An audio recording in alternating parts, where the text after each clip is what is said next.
اور یہودی یہاں تک کہہ دیا کرتے کہ حضرت جبرائیل علیہ السلام نے نبوت کے لیے نعوذ باللہ کسی غلط انسان کو چنا ہے، معاذ اللہ۔ اور دوستو، اگر نبی کریم صلی اللہ علیہ وآلہ وسلم کی مجلس میں ان کے کسی آدمی کے منہ سے سچی بات نکل بھی جاتی تو وہ بعد میں انہیں برا بھلا کہتے تھے، اور بڑے دعوے کے ساتھ اس قوم کے لوگ کہتے تھے کہ یہ اللہ کے چہیتے ہیں اور جہنم کی آگ ان کو کبھی بھی نہیں چھوئے گی۔ حالانکہ اس یہودی قوم کے آپس میں جھگڑے بھی بہت ہوا کرتے تھے، اور یہ آپس میں مار کاٹ بھی کیا کرتے تھے، اور قبیلوں میں جا کر قبیلے کے لوگوں کو بستیوں سے ہی نکال دیا کرتے تھے، جیسا کہ اب وہ فلسطینیوں کے ساتھ کر رہے ہیں۔ محمد صلی اللہ علیہ وآلہ وسلم کے آنے سے پہلے یہ لوگ ایک نبی کے آنے کی بھی بات کیا کرتے تھے، اور مدینے والوں سے کہا کرتے تھے کہ اس نبی کو آنے دو، ہم تم سے نمٹ لیں گے۔ لیکن نبی کریم صلی اللہ علیہ وآلہ وسلم کے آنے کے بعد وہی یہودی رسول پاک صلی اللہ علیہ وآلہ وسلم کے پورے دشمنوں میں سے ہو گئے، اور تو اور یہ لوگ جادو بھی سیکھتے اور سکھاتے تھے، اور اسی جادو سے میاں اور بیوی کے بیچ جھگڑے اور فساد بھی کرواتے تھے، اور اس جادو کو حضرت سلمان علیہ السلام سے بھی جوڑ دیتے تھے۔ حالانکہ قرآن پاک میں موجود ہے کہ حضرت سلیمان علیہ السلام کا دور دور تک جادو سے کوئی مطلب نہیں ہے، کوئی تعلق نہیں ہے۔ نبی کریم صلی اللہ علیہ وآلہ وسلم پر بھی ان یہودیوں نے ایک مرتبہ بڑا جادو کیا تھا، اور اس کے علاوہ ایک بار حضور صلی اللہ علیہ وآلہ وسلم کو چٹانوں کے ذریعے زخمی کرنے کی بھی کوشش کی تھی، اور اللہ تعالیٰ کے پیغمبر حضرت سلیمان علیہ السلام کو بھی وہ نبی نہیں مانتے تھے بلکہ ایک بادشاہ سمجھتے تھے، اور اپنے پیغمبروں اور نبی کریم صلی اللہ علیہ وآلہ وسلم سے یہ لوگ ایک ہی بات کا بار بار سوال کیا کرتے تھے، اور اپنے ساتھ ساتھ مسلمانوں کو بھی یہ کام کرنے کے لیے اکساتے تھے۔ لوگوں کو ہمیشہ سچائی کے راستے سے، حق کے راستے سے، اللہ تعالیٰ کے بتائے ہوئے سیدھے راستے سے روکتے تھے، اور لوگوں کا مال ناجائز طریقے سے کھا جاتے تھے۔ انہوں نے اس زمین پر 2 بار بہت بڑا جھگڑا فساد کیا ہے، اور تو اور دوسروں کی بیویوں کو تاک جھانک کرنے اور خود اپنی بیٹیوں اور بہنوں کے ساتھ بدکاری اور زنا کا الزام بھی لگا دیا کرتے تھے، اور ایسا بےہودہ کام کرنے میں بھی یہ لوگ ذرا سی بھی شرم محسوس نہیں کرتے تھے۔ جب حضرت موسیٰ علیہ السلام نے یہودیوں کو فلسطین کے حکمرانوں کے خلاف جنگ کرنے کا حکم دیا تو ان یہودی قوم کے لوگوں نے ہی کہا تھا کہ اے موسیٰ، ہم وہاں ہرگز نہیں جائیں گے، وہاں پر آپ جائیں اور آپ کا رب جائے، ہم نہیں جائیں گے، ہم تو فی الحال یہیں بیٹھے رہیں گے۔ اس کا ذکر سورہ مائدہ کی آیت نمبر 24 میں موجود ہے، اور قرآن پاک میں ایک اور جگہ ہے، اور ان میں سے کچھ لوگ ایسے ہیں جو کہ کتاب پڑھتے ہیں اور زبان پر الٹ پھیر اس طرح سے کرتے ہیں کہ تم سمجھو کہ وہ کچھ پڑھ رہے ہیں کہ وہ کتاب ہی کی عبارت ہے۔ اور ایک اور جگہ قرآن پاک میں موجود ہے، اور نعوذ باللہ یہ لوگ کہتے تھے یہ جانور اور یہ کھیت محفوظ ہیں، انہیں صرف وہی لوگ کھا سکتے ہیں جنہیں ہم کھلانا چاہتے ہیں۔ قرآن مجید کی سورہ انعام میں اس بات کا ذکر موجود ہے۔ قرآن پاک میں ایک اور جگہ یہ بھی ہے۔ ان میں سے ایک جماعت یہ کہتی تھی کہ نبی صلی اللہ علیہ وآلہ وسلم پر جو بھی کچھ نازل ہوا ہے اس پر صبح ایمان لاؤ اور شام کو انکار کر دو، معاذ اللہ۔ دوستو، ایک زمانہ تھا کہ یہ قوم اللہ تعالیٰ کی سب سے پسندیدہ قوم تھی، لیکن ان کے اپنے گھناؤنے کاموں کی وجہ سے اللہ تعالیٰ نے ان کو حکومت کے درجے سے ہی ہٹا دیا۔ اور میرے دوستو، یہودی کیونکہ قرآن پاک کو بھی نہیں مانتے، اس لیے انہیں یہ پتہ ہی نہیں ہے کہ ہم اللہ تعالیٰ کی بارگاہ سے ٹھکرائے ہوئے ہیں، اور یہ لوگ اپنے آپ کو آج بھی اللہ تعالیٰ کے سامنے پسندیدہ سمجھتے ہیں، اور وہ یہ بھی کہتے ہیں کہ ہم اللہ تعالیٰ کے سامنے اللہ تعالیٰ کی سب سے پسندیدہ اور چہیتی قوم ہیں۔ میرے دوستو، اللہ تعالیٰ نے اس قوم کو بہت سارے انعامات سے نوازا ہے، انہی میں سے ایک تابوت سکینہ بھی ہے۔ تو آئیے دوستو، تابوت سکینہ کے بارے میں بھی آج آپ کو ہم کچھ بتاتے ہیں۔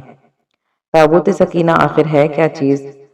تابوت سکینہ شمشاد کی لکڑی کا ایک صندوق تھا، یعنی ایک بکسہ تھا، جو حضرت آدم علیہ السلام پر نازل ہوا تھا۔ یہ آپ علیہ السلام کی آخری زندگی تک آپ کے پاس ہی رہا، ایک ایک کر کے آپ کی اولاد کو ملتا رہا، یہاں تک کہ یہ حضرت یعقوب علیہ السلام کو ملا، اور آپ علیہ السلام کے بعد آپ علیہ السلام کی اولاد بنی اسرائیل کے قبضے میں رہا۔ اس کے بعد حضرت موسیٰ علیہ السلام کو مل گیا تو آپ علیہ السلام اس میں تورات شریف اور اپنا خاص سامان رکھنے لگے۔ یہ بڑا ہی بابرکت اور مقدس صندوق یعنی بکسہ تھا۔ بنی اسرائیل جب کفار سے جنگ کرتے تھے اور کفار کے لشکروں کی بھیڑ ان کی طاقت دیکھ کر سہم جاتے تھے اور ان کے سینوں میں دل دھڑکنے لگتے تھے تو وہ اس صندوق کو اپنے آگے رکھ لیا کرتے تھے۔ اس صندوق سے ایسی رحمتوں اور برکتوں کا ظہور ہوتا کہ بنی اسرائیل کے دلوں میں سکون اور اطمینان کا سامان پیدا ہو جاتا تھا۔ بنی اسرائیل کے سینوں میں ڈرتے ہوئے دل پتھر کی چٹانوں سے زیادہ مضبوط ہو جاتے تھے، اور جیسے جیسے صندوق آگے بڑھتا تھا آسمان سے جیت کی خوشخبری نازل ہوا کرتی تھی اور جنگوں میں جیت حاصل ہو جایا کرتی تھی۔ بنی اسرائیل میں جب کوئی بحث مباحثہ پیدا ہوتا تو وہ لوگ اس صندوق سے فیصلہ کراتے۔ صندوق سے فیصلے کی آواز اور جیت کی خوشخبری سنی جاتی تھی بنی اسرائیل اس صندوق کو اپنے آگے رکھ کر اور اس کو وسیلہ یعنی ذریعہ بنا کر دعائیں مانگتے تھے تو ان کی دعائیں بھی قبول ہو جاتی تھیں اور بلاؤں کی مصیبتیں اور بیماریوں کی آفتیں ٹل جایا کرتی تھیں۔ الغرض یہ صندوق بنی اسرائیل کے لیے تابوت سکینہ، برکت اور رحمت، خزانہ اور نصرت خداوندی کے نزول کا نہایت مقدس اور بہترین ذریعہ تھا۔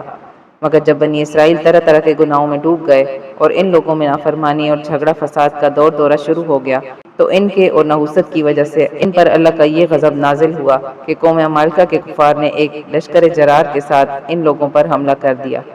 ان لوگوں نے بنی اسرائیل کا قتل عام کر کے ان کی بستیوں کو نیست و نابود کر ڈالا،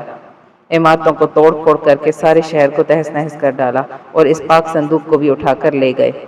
اس مقدس تبرک کو گندگی کے کوڑے خانے میں پھینک دیا، لیکن اس بے ادبی پر قوم عمالقہ پر یہ مصیبت پڑی کہ یہ لوگ طرح طرح کی بیماریوں اور بلاؤں کی بھیڑ میں جھنجھوڑ دیے گئے۔ چنانچہ قوم عمالقہ کے 5 شہر بالکل تباہ و برباد اور ویران ہو گئے، یہاں تک کہ ان لوگوں کو یہ یقین ہو گیا کہ یہ صندوق رحمت کی بے ادبی کا عذاب ہم پر آ گیا ہے۔ چنانچہ ان لوگوں نے اس مقدس صندوق کو ایک بیل گاڑی میں رکھ کر بیلوں کو بنی اسرائیل کی بستیوں کی طرف ہانک دیا۔ پھر اللہ پاک نے 4 فرشتوں کو مقرر فرما دیا جو اس مبارک صندوق کو بنی اسرائیل کے اس وقت کے نبی کی خدمت میں لے آئے۔ اس طرح پھر بنی اسرائیل کی کھوئی ہوئی نعمت دوبارہ ان کو مل گئی اور یہ صندوق ٹھیک اسی وقت کے پیغمبر کے پاس پہنچا دیا گیا جبکہ انہوں نے طالوت کو بادشاہ بنا دیا تھا۔ بنی اسرائیل طالوت کو بادشاہ ماننے کو تیار نہیں تھے، لیکن ان کی یہ شرط تھی کہ اگر مقدس صندوق ہمارے پاس واپس آ جائے تو ہم طالوت کی بادشاہی مان لیں گے۔ چنانچہ صندوق آ گیا اور بنی اسرائیل طالوت کی بادشاہی پر رضامند ہو گئے۔ تابوت سکینہ میں کیا تھا؟ دوستو، اس مقدس صندوق میں حضرت موسیٰ علیہ السلام کا عصا اور ان کی مقدس جوتیاں، حضرت ہارون علیہ السلام کا امامہ، حضرت سلیمان علیہ السلام کی انگوٹھی، تورات کی تختیوں کے کچھ ٹکڑے، کچھ من و سلوہ، سب سامان تھے۔ دوستو، اس واقعے سے ہمیں یہ بھی معلوم ہوا کہ جو قوم سرکشی اور بغاوت کے طوفان میں پڑ کر اللہ اور اس کے رسول کی نافرمان ہو جاتی ہے، اس قوم سے نعمتیں چھین لی جاتی ہیں۔ چنانچہ جب بنی اسرائیل سرکش ہو کر اللہ کے نافرمان ہو گئے اور طرح طرح کی بدکاریوں میں پڑ کر گناہوں کا بھوت ان کے سروں پر سوار ہو گیا تو ان کے ظلموں کی بے برکتی نے انہیں یہ برا دن دکھایا کہ صندوق سکینہ ان کے پاس سے قوم عمالقہ کے لوگ اٹھا کر لے گئے اور بنی اسرائیل کئی ورثوں تک اس خاص نعمت سے محروم ہو گئے۔ تو پیارے دوستو، فی الحال آج کی اس ویڈیو میں بس اتنا ہی۔ انشاءاللہ ملیں گے اگلی ویڈیو میں، تب تک کے لیے اللہ حافظ، السلام علیکم۔